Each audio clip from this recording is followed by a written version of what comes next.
Quiero invitaros, por favor, a acompañarme abriendo vuestras Biblias en el Evangelio de Juan. Estamos durante estos últimos domingos, estoy predicando sobre el Evangelio de Juan.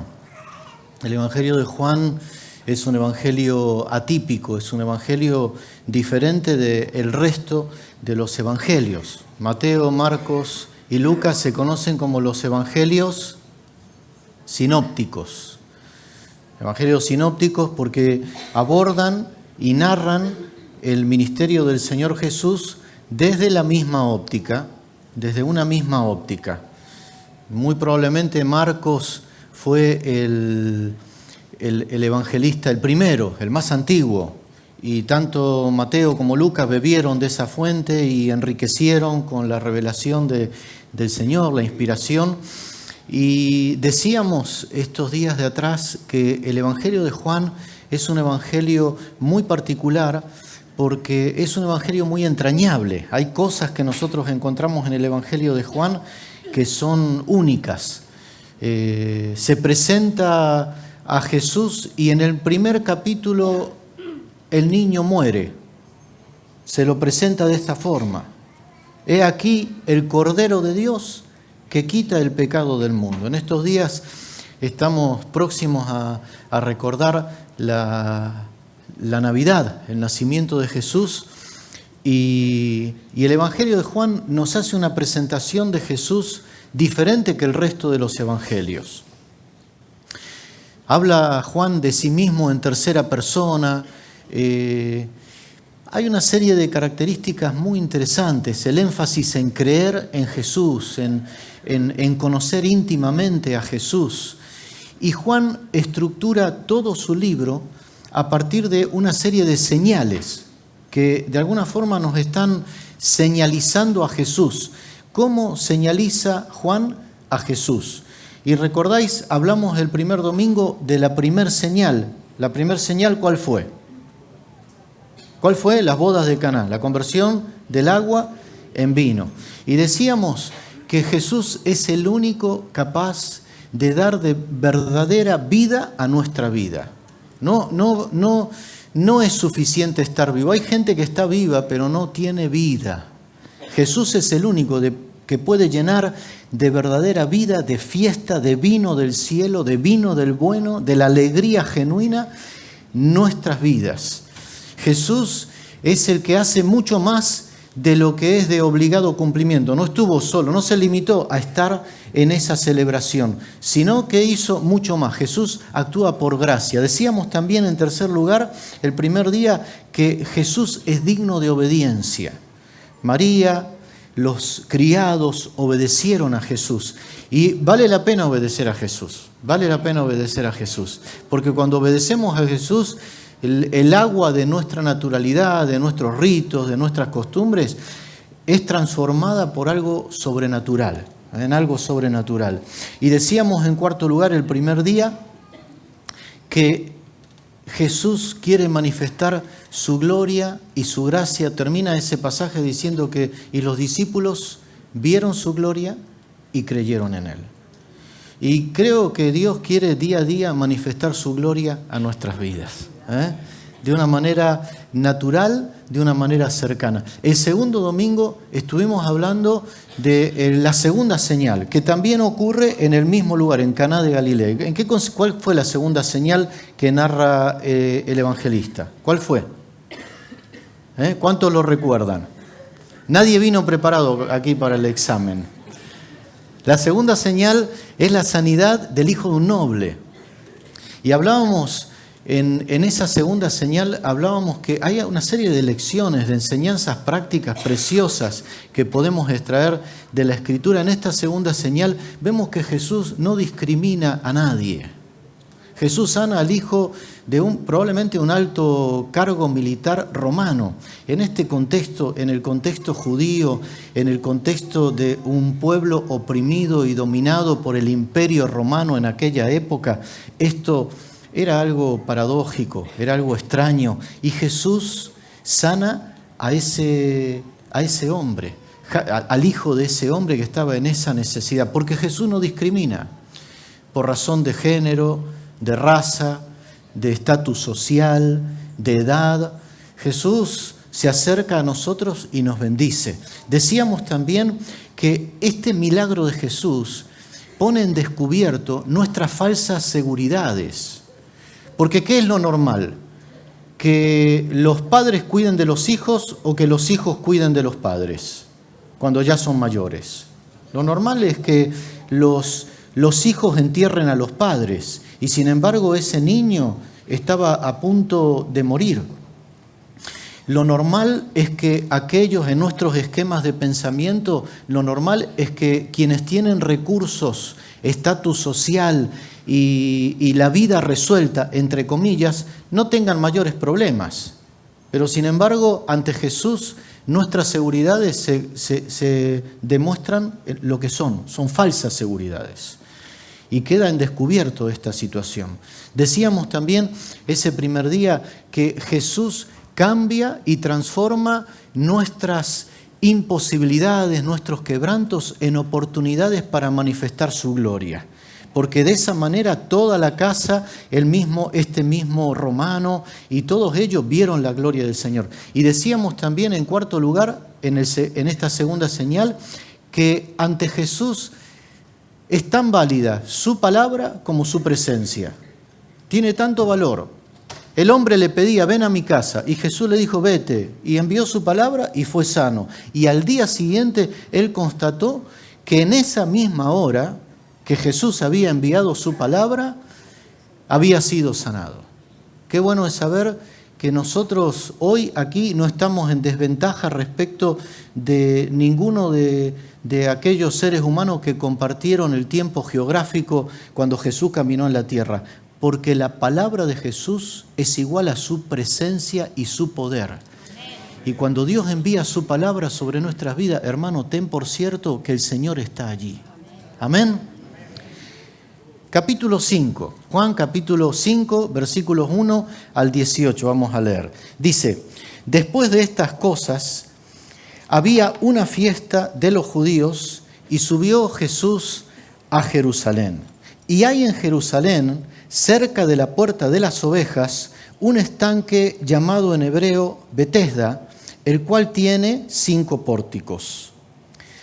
En estos yacía una multitud de enfermos, cojos, ciegos y paralíticos que esperaban el movimiento del agua.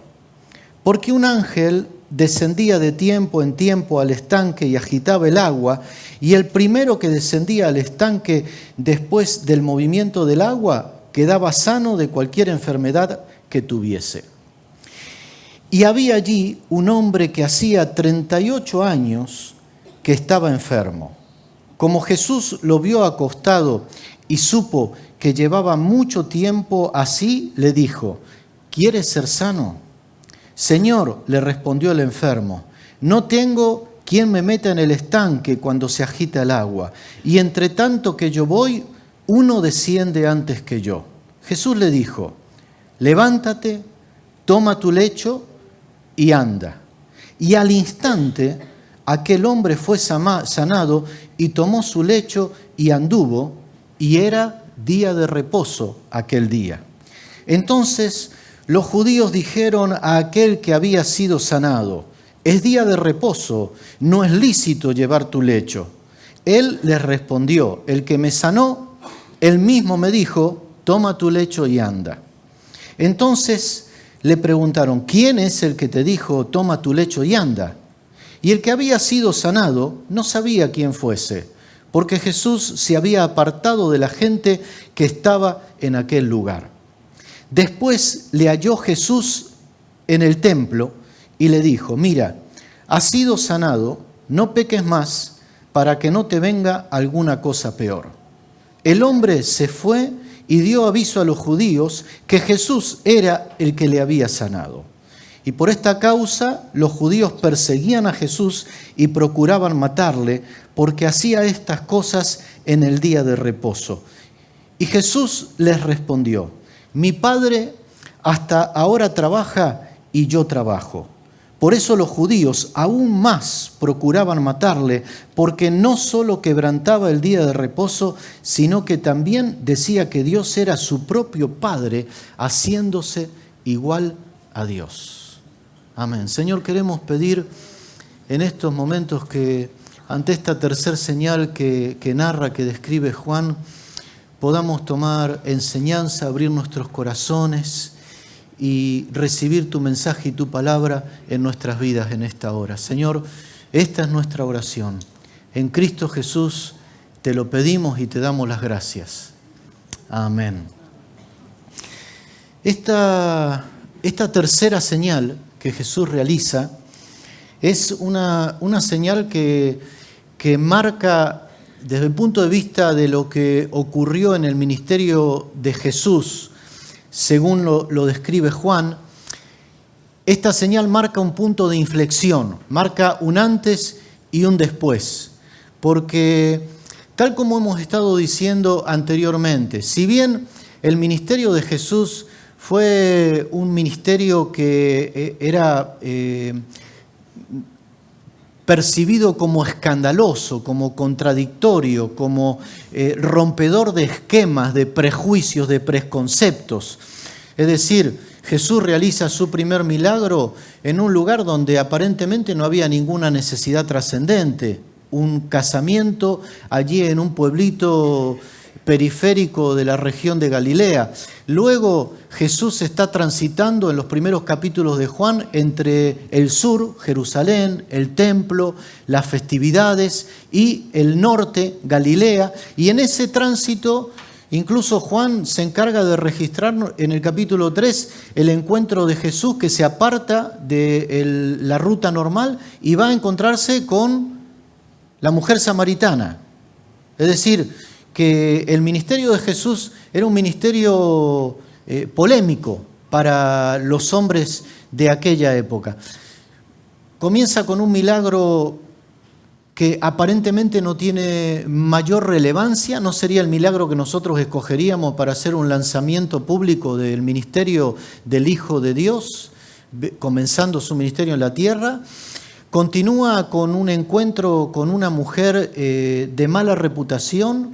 Sigue con la sanidad del hijo de un soldado romano o de un alto cargo romano, y encontramos que el ministerio de Jesús no es bien visto. Pero ahora, y acabamos de leer, nos describe Juan unos detalles que ya marcan un antes y un después desde el punto de vista de la relación de Jesús con los religiosos de la época. A partir de aquí comienza la persecución abierta de Jesús, por los dos motivos que señalan los versículos 16 y 18 y acabamos de mencionar. Después vamos a hablar brevemente al respecto.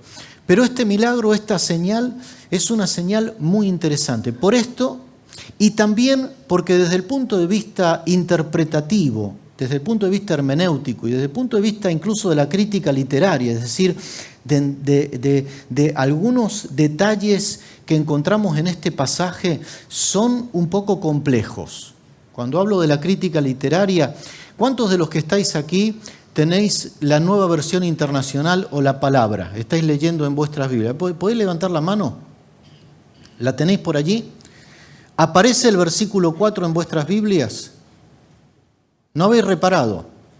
Pasa del 3 al 5 directamente. ¿Sí o no? ¿Habéis notado esto? ¿Por qué?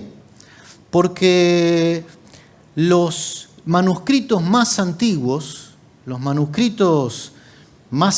son los manuscritos que desde el punto de vista de la crítica literaria son considerados como más fidedignos, más fieles, porque están más cerca de los originales.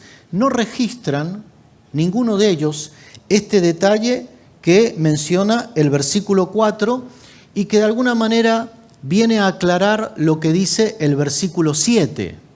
Todo lo relativo a que porque un ángel venía, descendía. La última parte del versículo 3 ya es que desde que esperaban el movimiento del agua, y todo el versículo 4, no lo tenéis los que tenéis la Nueva Versión Internacional o la Palabra u otras versiones que se basan en los manuscritos más antiguo, lo cual no significa ningún tipo de problema, que nadie se asuste, aquí no es ningún problema, no compromete ninguna doctrina fundamental, no afecta en absoluto a la revelación del texto sagrado y no es el tema central de este pasaje. Aquí este pasaje no nos está hablando del poder milagroso del agua en el estanque.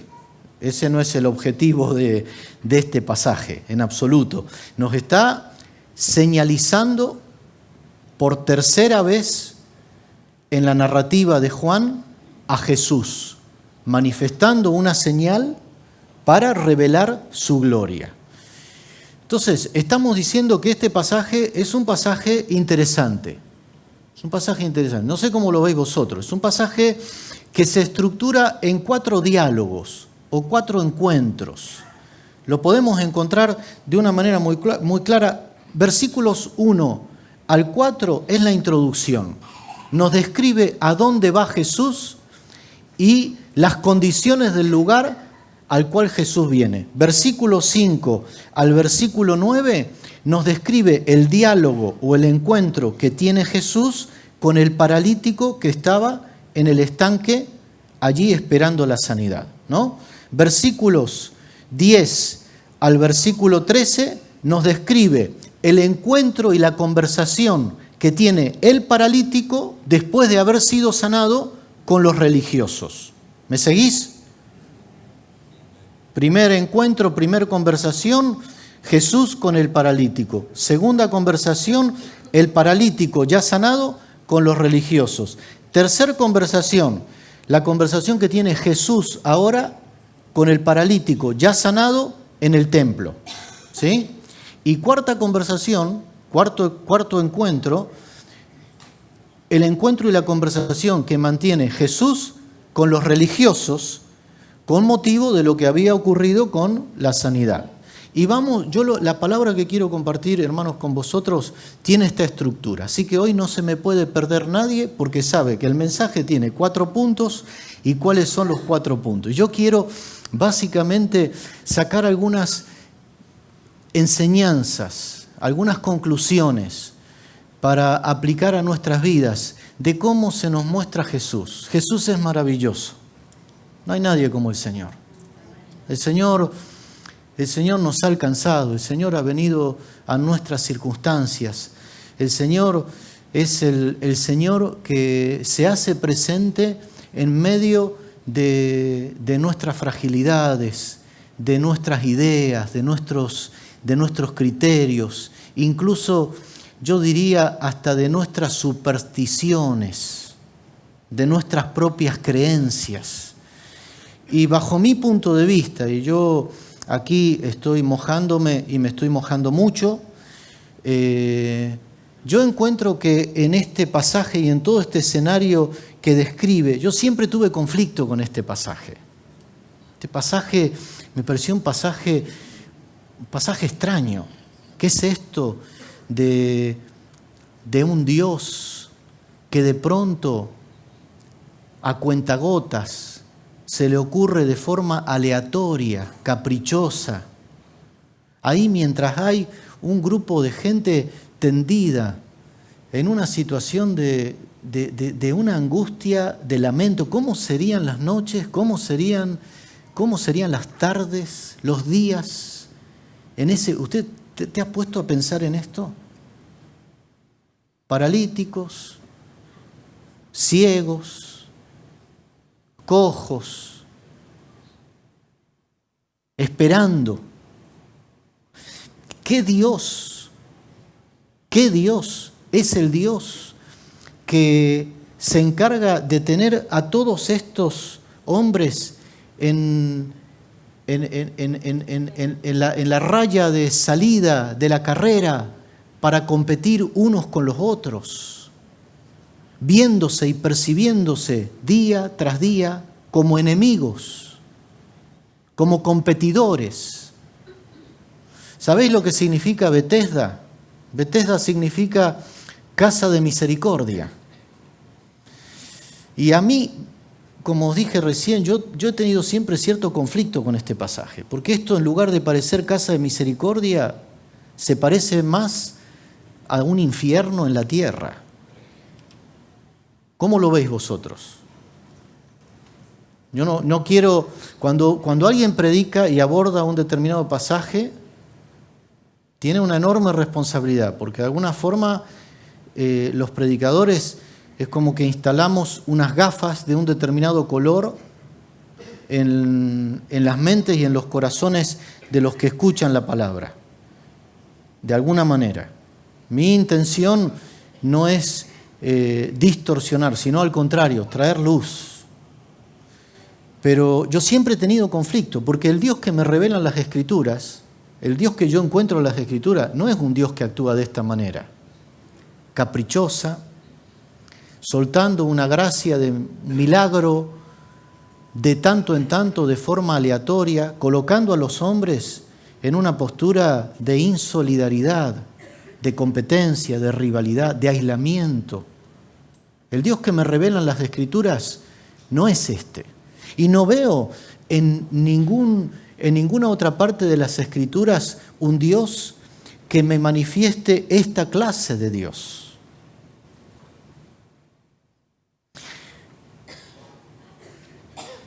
El Dios que me muestran las Escrituras es el Dios que se me hace presente en Jesucristo, que en todo caso es el que viene a esos estanques, a esos escenarios donde el ser humano se instala basado en sus propias creencias de salvación, de expectativas de salvación, de qué es lo que él puede hacer o qué es lo que él cree que puede hacer. O sea, toda esta práctica, toda esta cuestión de la sanidad desde esta estructura, hay estudiosos que comentan que tiene más fundamento en determinadas tradiciones que no formaban parte de la tradición hebrea, paganas, sobre estos procesos de sanidad y demás. De hecho, estaba allí excluido y es un escenario periférico, este escenario del estanque de Betesda. Por eso, en primer lugar, yo creo que en primer lugar, Vane, si podemos poner la primera conclusión, Jesús toma la iniciativa de acercarse a nosotros que estamos instalados en nuestras propias redes, en nuestras propias creencias, incluso en nuestras propias supersticiones y expectativas de salvación. Notad que si para Jesús hubiera sido algo venido del cielo, parte de la provisión de la gracia de Dios para este hombre, el haber sido introducido en el agua para ser sanado, Jesús mismo lo que hubiera hecho hubiera sido facilitar que este hombre entrara al agua para ser sanado. Pero Jesús omite olímpicamente toda la historia del ángel, del movimiento del agua, del introducirse en el agua. Jesús retira la atención de este hombre de ese foco y la coloca ¿dónde? En él, en su persona, en su palabra. Pronuncia su palabra y este hombre es sanado. Hoy en día yo creo, hermanos, que este principio, este concepto, esta enseñanza que yo os quiero proponer en esta mañana, esta primera enseñanza en cuanto a este encuentro, Jesús también quiere venir a nuestros escenarios. Nosotros también tenemos, y el ser humano en general, tiene esa inclinación a confiar, a creer, a tener fe, a depositar su fe en algo. Ahora en unos días va a tener lugar el sorteo de la lotería de Navidad. ¿Lo sabían? ¿Algunos lo sabían esto? No sé qué día es, el 21, el 22 o 22, ¿no? 22. Bueno, me llama la atención cómo incluso muchos tienen su expectativa de salvación. Estoy poniendo esto como un mero ejemplo, pero hay muchos ejemplos que podríamos poner. El ser humano vive fabricando estanques de Betesda, escenarios donde espera que de pronto ocurra el movimiento del agua y que eso va a marcar un antes y un después en sus vidas. Me llama la atención cómo incluso en las noticias y demás se habla de los agraciados. ¿Habéis notado esto? Los agraciados por la lotería de Navidad. Recuerdo una conversación que tuve hace muchos años atrás con un vecino del Col de Enrevasa. Cuando cayó, creo que fue el segundo premio de la lotería de la Navidad aquí en el Col. No sé qué año fue, 2000, 1999. Ya nos volvemos viejos. Estamos hablando de hace mucho tiempo atrás. Pero recordáis, cayó no sé si el gordo o el segundo premio ayer. Este vecino del Col de Enrevasa, que conocía a muchas de las familias que habían sido agraciadas, me dijo, comentaba Daniel, con los años, ese supuesto premio fue la peor desgracia que le ocurrió a la mayoría de las familias que yo conozco que les tocó el segundo premio de la Navidad. Muchos chicos dejaron sus estudios porque ya no les hacía falta ningún tipo de... Muchos matrimonios acabaron divorciados. Otros chavales les compraron la moto que no eran capaces de conducir y se mataron. Ahí Paquita lo acaba de decir, quizá conoce alguno de esas historias. No estoy diciendo en absoluto, hermano, si a alguien le regalan una cantidad de dinero, yo no creo que sea correcto, mi marco ético no me da licencia para depositar mi confianza en la compra de décimos de la lotería de Navidad. Y tampoco voy a decir que esto es un pecado, no voy a decir eso, pero estoy simplemente planteando esto. No quiero depositar mi expectativa y mi confianza en este tipo de historias. Lo que sí estoy diciendo, que sea este ejemplo o muchos otros que tú puedes poner, todos nosotros tenemos la tendencia a fabricar nuestros propios estanques de Bethesda, donde esperamos la fortuna de que el ángel venga a mover las aguas, esperamos el golpe favorable, esperamos el pelotazo de no sé qué.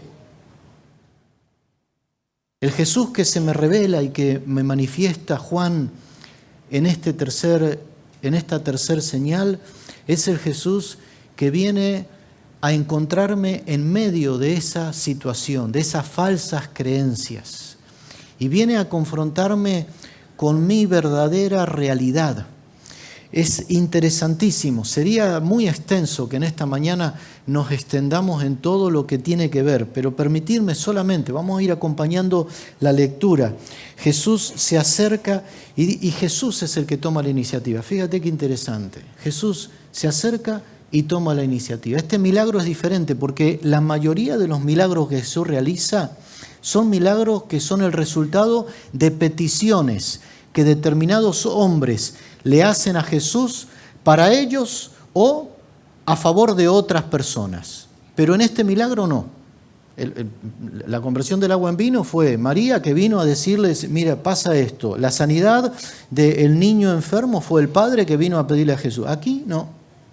Aquí fue Jesús que tomó la iniciativa de ir a ese estanque de Bethesda. Y yo creo y quiero decirte en esta mañana que Jesús es el que viene a nuestro contexto de falsas creencias, de ideas de salvación, y viene a confrontarnos con nuestra propia realidad y necesidad. Y viene y lo ve acostado, dice el versículo 6, supo que llevaba muchísimo tiempo así, 38 años, dice la palabra del Señor. Aquí hay algunos paréntesis, hay algunos que establecen una analogía con la realidad del pueblo de Israel. Pues Deuteronomio dice que el pueblo de Israel peregrinó en el desierto 38 años específicamente, y algunos tratan de establecer una comparativa con esto. Y entonces Jesús le hace una pregunta, le lanza esta pregunta tan interesante: ¿quieres ser sano? Y a nosotros nos puede parecer una pregunta inadecuada, una pregunta que no viene a cuento. ¿Cómo se le puede preguntar a un hombre esto? Hermano, yo creo que Jesús nos confronta con un hecho que es una realidad en nuestras vidas. Muchas veces nosotros tenemos más beneficios. En psicología se habla de los beneficios secundarios de la enfermedad. Muchas veces el beneficio de estar enfermo es mayor que la responsabilidad que entraña estar sano. Porque estar sano entraña pararte sobre tus propios pies, responsabilizarte de tu propia vida. Mientras que cuando estás enfermo hay muchas responsabilidades de las cuales te ves liberado. Se ocupan de ti, te llaman por teléfono, por lo menos la primera temporada. Después no sabemos qué puede pasar. Pero hay ciertas cosas, ciertas licencias que el que está enfermo puede tener, o ciertas responsabilidades que se ve liberado de asumir. Y Jesús nos dice, ¿tú quieres? Le dice Jesús a este hombre, ¿quieres ser sano? Y la respuesta de este hombre es interesantísima, porque es una respuesta que desnuda su corazón y el nuestro también. Este hombre le responde a Jesús. Mira la respuesta, versículo 7. El enfermo respondió, no tengo quien me meta en el estanque cuando se mueve el agua. Sí, si estoy así, la culpa no es mía. El problema es que estoy rodeado de gente que no hace lo que debería hacer para que yo sea sano. Le dice el Señor. Y entre tanto que yo voy, otro desciende antes que yo. Es decir, vivo en un contexto hostil, insolidario. Todos los que están a mi alrededor no solo tienen una actitud proactiva, positiva hacia mí, sino que además están en mi contra. Ellos son mis competidores. Por eso decía recién que a mí este escenario se me dibuja y me parece mucho más parecido a una antesala del infierno o al infierno mismo que a una antesala del cielo. Lo tercero que dice este hombre, no lo dice abierta y explícitamente, pero está implícito en el texto. Mi expectativa está en el agua, en mi creencia. Todo mi enfoque está en que ocurra esto. Vivo pendiente de que se mueva el agua. 38 años. ¿Cuántas veces lo habrá intentado? No lo sabemos. No dice el texto sagrado si esto ocurría una vez al año. Parece de tiempo en tiempo, da la idea. Algunos comentaristas plantean que ese de tiempo en tiempo es como que define etapas de periodos extensos, semejantes a lo que sería un año para nosotros. Jesús no entra en discusión. Versículo 8 es contundente. Jesús le dice, levántate, toma tu lecho y anda. Y la respuesta de Jesús es una respuesta también interesantísima. En otra ocasión, en Marcos, cuando sana a un paralítico, Jesús le dice, levántate, toma tu lecho y vete a tu casa. En este caso, Jesús le da un indicativo como más abierto. Levántate. Hermano, para ser sano, Jesús, en medio de todo este contexto de falsas creencias, de expectativas que me desenfocan de aquel en el cual tengo que tener mi esperanza y mi confianza, el Señor también quiere que yo me haga cargo de mí mismo. Estar de pie entraña pararme sobre mis propios pies. Ser sano, ser libre, moverme, ir, venir, implica que yo me pare sobre mis propios pies. Levántate. Jesús le dice, toma tu lecho, aquello en lo cual tú te recostabas, aquello que te daba soporte, ahora es algo que tú vas a llevar como un testimonio de que tú estás en pie. Toma tu lecho, esa camilla, esa esterilla, no sé cómo sería, que era tan característica. Ahora él la tenía que llevar. Y Jesús le dice abiertamente, y anda, y anda. Evidentemente, este era un hombre conocido, por la sociedad. 38 años llevaba, ya formaba parte de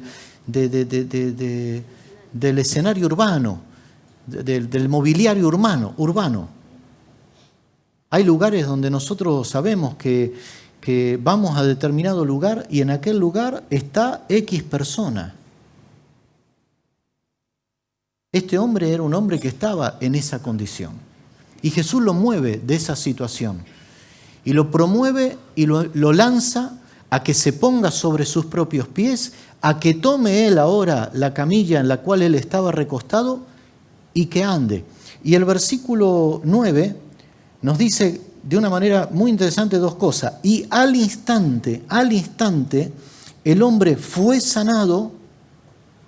La palabra de Dios tiene poder.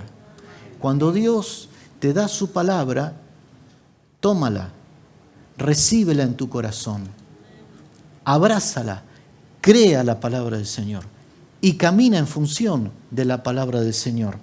Al instante el hombre fue sanado y obedeció, tomó su lecho y anduvo, y termina el versículo 9 con un detalle que no era algo ignorado ni por Jesús ni por el hombre. ¿Qué dice? Y aquel día era día de reposo. Y esto también es sumamente interesante. Y todo el resto del discurso nos plantea este conflicto entre las leyes humanas opresoras, restrictivas, limitantes, deshumanizadoras, y la ley de Dios, la voluntad de Dios, el carácter de Dios, que es liberador, restaurador, de sanidad, promotor, de vida, de bendición, de abrazo, de libertad, pero también de propia responsabilidad.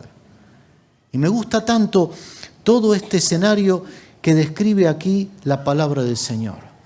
Es decir, hermano, hemos dicho, primer encuentro, primer diálogo. Jesús viene a nuestros escenarios para hacernos libres, para encontrarnos allí donde estamos. Este escenario es un escenario que describe la condición humana en general. Todos nosotros, lejos del Señor, nos encontramos cojos, paralíticos, ciegos, esperando. Qué descriptivo, ¿eh? Qué descriptiva la narrativa bíblica. Todos nosotros nos encontramos ahí. Y ahí viene Jesús. Y viene Jesús y nos identifica a cada uno de nosotros y nos da su palabra para promocionarnos. Amén. Entramos en el segundo diálogo. El segundo diálogo es también sumamente interesante. Este diálogo, de alguna forma, mi aplicación o mi conclusión práctica, versículos 10 al versículo 13, nos plantea que todos los intentos humanos de agradar a Dios y alcanzar la salvación basados en el propio esfuerzo nos conducen inevitablemente a la ruptura y al aislamiento. Eso es lo que ocurre. Mire qué descripción tan interesante del diálogo que tiene este hombre con los religiosos. Los religiosos representan todo ese esfuerzo humano de santidad, de acercamiento, de hacer bien, de cómo agradar a Dios, de cómo conseguir su favor, de cómo estar en condiciones adecuadas para que Dios nos oiga y nos escuche. Representa todo eso. Y estamos diciendo que todos estos intentos humanos de agradar a Dios, basados en mi propio esfuerzo, en mi propio saber hacer, a lo único que me llevan es al aislamiento y a la ruptura. Es tan interesante este diálogo. Entonces los judíos dijeron a aquel que había sido sanado. Fíjese dónde pone el acento Juan en la narrativa. En aquel que había sido sanado. En el día de reposo. No te es lícito llevar tu lecho. No te es lícito llevar tu lecho. Hermano, después de ver a alguien que ha estado inmovilizado, tullido, paralizado, durante 38 años pidiendo, ¿a usted le parece que es razonable poner el acento en que el hombre el día de reposo estaba cargando con la esterilla donde había estado acostado? ¿No le parece ridículo? Él respondió, el que me sanó, qué preciosa esta respuesta, el que me sanó, él mismo me dijo, toma tu lecho y anda. Y mire qué interesante la repregunta, la contrapregunta de ellos. Entonces le preguntaron, ¿quién es el que te dijo, toma tu lecho y anda? Lo lógico no hubiera sido que le preguntaran, ¿quién es el que te sanó? Eso no sería la pregunta lógica. Es como una y otra vez los esquemas religiosos, los legalismos, el aferrarnos a una religiosidad rancia y hueca nos aísla de Dios y nos aísla de nuestro prójimo. Estos hombres, en lugar de ver al ser humano que había sido sanado y liberado, estaban viendo a un competidor con sus esquemas de pensamiento huecos, vacíos, asfixiantes, esclavizantes. Hermanos, el Jesús que se nos presenta, que Juan nos presenta en este tercer milagro y en este segundo aspecto que estamos destacando, es el Jesús que también viene a descubrir estas nuestras torpezas en las que nosotros a veces también caemos. Cada vez que nosotros, con motivo de cierto celo religioso, dejamos de convertirnos en agentes de amor, de la bendición de Dios, de la influencia de aquello que viene de parte del cielo, estamos más cerca de los fariseos que del corazón del Señor Jesús. Y necesitamos en esta mañana también decir, Señor, ayúdame a verme identificado, a ver qué aspectos, qué características, qué rasgos se pueden percibir o pueden haber en mi propia vida que me impiden vivir en comunión contigo y en comunión con mis hermanos, con mis semejantes. El que había sido sanado, Juan insiste en esta realidad, versículo 13, y el que había sido sanado no sabía quién fuese porque Jesús se había apartado de la gente que estaba en aquel lugar. Es interesante porque cabe la posibilidad de tener un acercamiento, una aproximación a Jesús en la cual yo recibo un beneficio de parte de Jesús, pero es un acercamiento tan limitado que solamente me quedo con el beneficio y no llego a un conocimiento más profundo de la persona del Señor Jesús, del carácter, de la naturaleza de Jesús. Y aquí la palabra del Señor salta y pasa al tercer diálogo. Es interesante también el tercer diálogo, porque ahora dice el versículo 14 que después Jesús lo halló en el templo. Ahora es Jesús el hombre el que toma la iniciativa de ir al encuentro de él, pero no en el estanque de Betesda. Estaba tan necesitado. Escucha lo que quiero plantearte, quiero decirte en este momento. Estaba este hombre tan o más necesitado de que Jesús viniera a su encuentro en el estanque de Betesda que en este momento. Por lo que dice y el diálogo que Jesús mantiene con él en este momento. No sé si no tenía todavía más necesidad de que Jesús viniera a él en este segundo momento en el templo que cuando lo encontró por primera vez en el estanque de Betesda.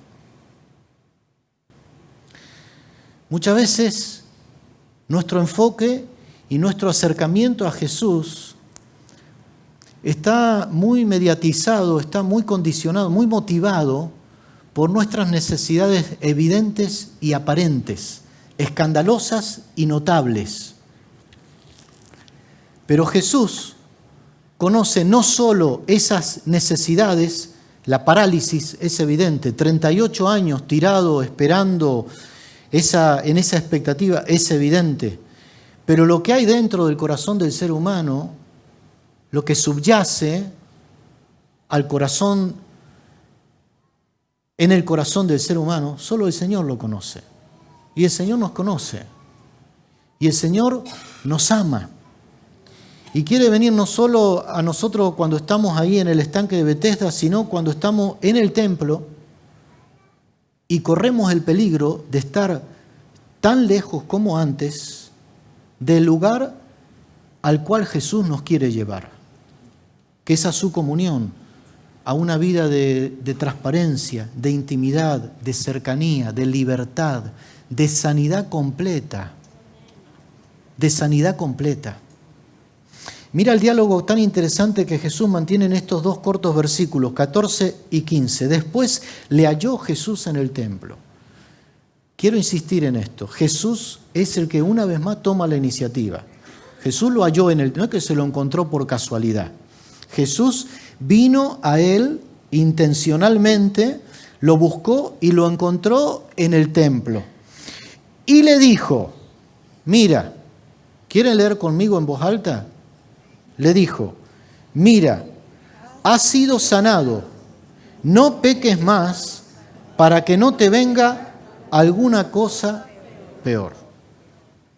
Miren, hermano, tan torpe y tan necio como pensar que todos los males, que todas las enfermedades, que todos los quebrantos que nosotros tenemos son consecuencia de un pecado que hemos cometido, es pensar que ninguno de nuestros males, ninguno de nuestros quebrantos, ninguna de nuestras enfermedades tienen nada que ver con nuestras responsabilidades, con nuestros pecados. ¿Se entiende? Tan torpe es pensar una cosa como pensar la otra. Capítulo 9, Jesús sana a un ciego de nacimiento, recordáis. Y la pregunta de los discípulos, ¿cuál fue? Señor, ¿quién pecó? ¿Este o sus padres? Y Jesús le dice, no, esto no tiene nada que ver con pecado. Pero aquí sí. En este caso, y no sabemos qué, Jesús omite, Jesús respeta, Jesús no entra en detalle, Jesús no desnuda, no exhibe, no publicita, pero evidentemente le da una voz de alerta. Este hombre había sido sanado, pero ¿habéis notado que este hombre, después de que fue sanado, ni siquiera le dio las gracias a Jesús por haber sido sanado? ¿Habéis notado esto? Este es como que formara parte de los 9 leprosos que fueron sanados. Y en este diálogo, de alguna forma, también la reacción, por lo menos desde mi punto de vista, es paradójica, es interesante. Dice la palabra del Señor que después de que Jesús le dice esto, este hombre está evidenciando que lo que había recibido de parte de Jesús era solo y tan solo la sanidad física. Jesús quería ir a la raíz. Jesús quería ir a la causa. Jesús quería ir al origen. Jesús quería promoverlo a una restauración completa y total. Pero este hombre estaba evidentemente enfocado solo en lo aparente, en lo superficial, en lo llamativo, en lo externo. Esto es lo que encontramos en este pasaje. Después de que Jesús le hace el llamado de atención que le hace en el versículo 15, ¿a vosotros os parece de recibo, os parece natural que el hombre reaccione como nos describe el versículo siguiente, el versículo 15? Leed en vuestras Biblias el versículo 15, fijaros. ¿Qué es lo que hace este hombre? Jesús le dice, mira, fuiste sanado, lo sabes, estás en pie. Ahora vete y no peques más. ¿Qué correspondería? ¿Qué podríamos hipotetizar nosotros? ¿Qué podríamos especular con que hubiera sido una respuesta más apropiada de este hombre? Muy probablemente postrarse a los pies de Jesús y decir, sí, Señor, tú conoces mi corazón, tú sabes cuáles son mis errores, mis tendencias, mis pulsiones, los demonios con los que yo lidio cuando estoy en soledad. y que, como tú acabas de descubrir, son la causa de mis parálisis. Sin embargo, Juan, versículo 15, registra algo que es como mínimo llamativo. El hombre se fue y dio aviso a los judíos que Jesús era el que lo había sanado. A mí esto me suena a una especie de traición a Jesús y a Él mismo, una pérdida de oportunidad preciosa de reconocer y dejar que Jesús trate y trabaje con su corazón. Hermanos, ¿qué nos enseña este tercer diálogo o encuentro dentro de este proceso de sanidad? A mí me enseña que no todas las veces que yo soy alcanzado por la gracia de Dios, me dejo alcanzar por la gracia de Dios. No todos los milagros, no todas las bendiciones que yo recibo son bendiciones que yo aprovecho para que Dios haga cabalmente y completamente aquello que Dios quiere hacer en mi vida. Y el pasaje concluye con el cuarto y último diálogo. Dice la palabra del Señor que por esta causa los judíos perseguían a Jesús y procuraban matarle, porque hacía estas cosas en día de reposo. La cuarta enseñanza, la cuarta lección que podemos extraer de este diálogo, la podemos poner, Vanessa, es el hecho de que el Jesús que se me quiere revelar es aquel que quiere manifestar en mí y a través de mi vida la naturaleza, el carácter del Padre Celestial.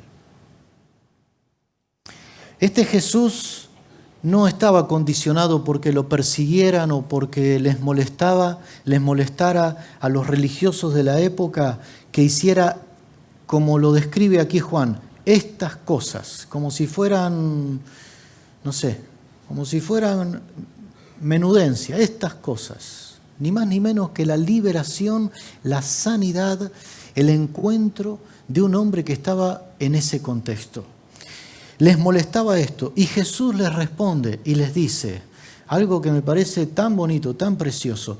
Jesús les dice: hasta ahora mi Padre trabaja y yo trabajo. Y hermano, yo te pregunto, ¿cuál es el trabajo de Dios?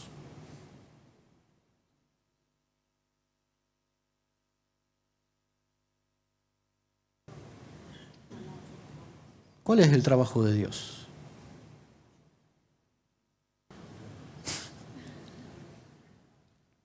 ¿En qué trabaja Dios? ¿En qué trabaja Dios? En esforzarme mucho para hacer muchas cosas, muchas cosas, cumplir con los horarios. ¿En qué trabaja Dios?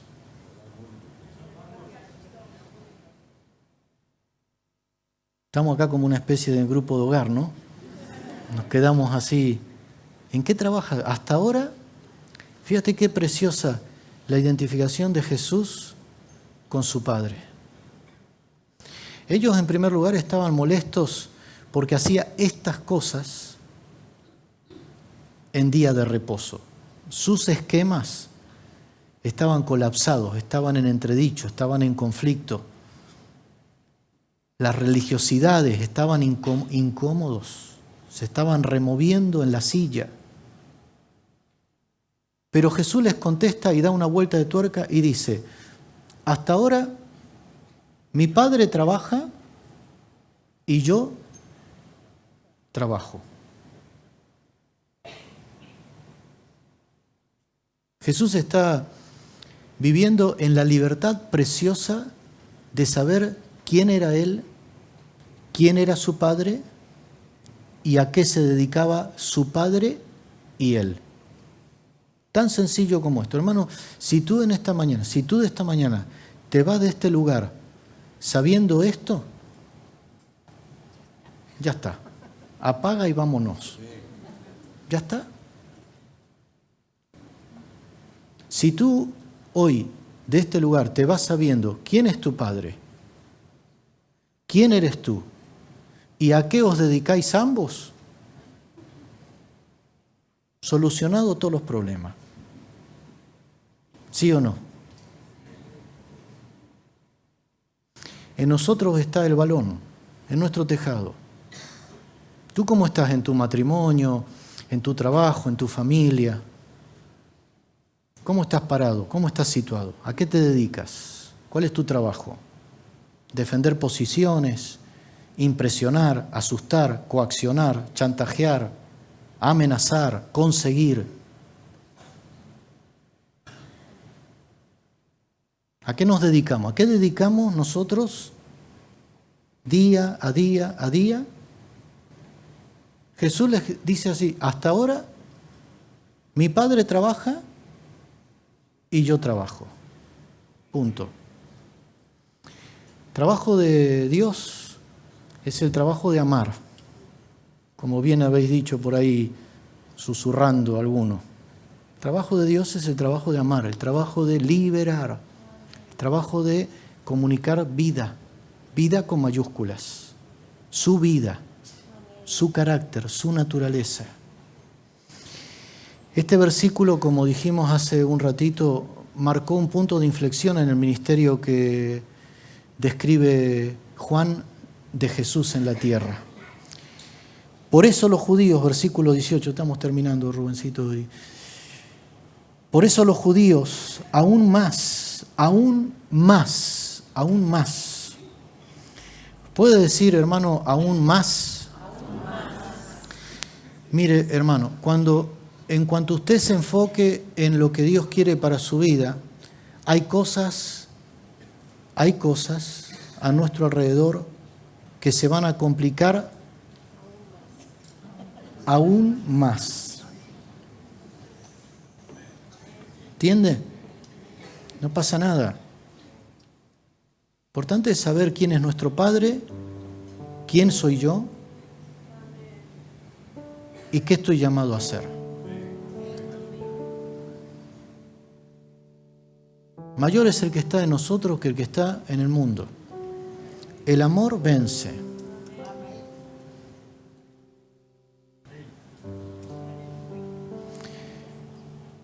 Aún más procuraban matarle, porque no solo quebrantaba el día de reposo, sino que también decía que Dios era su propio Padre, haciéndose igual a Dios.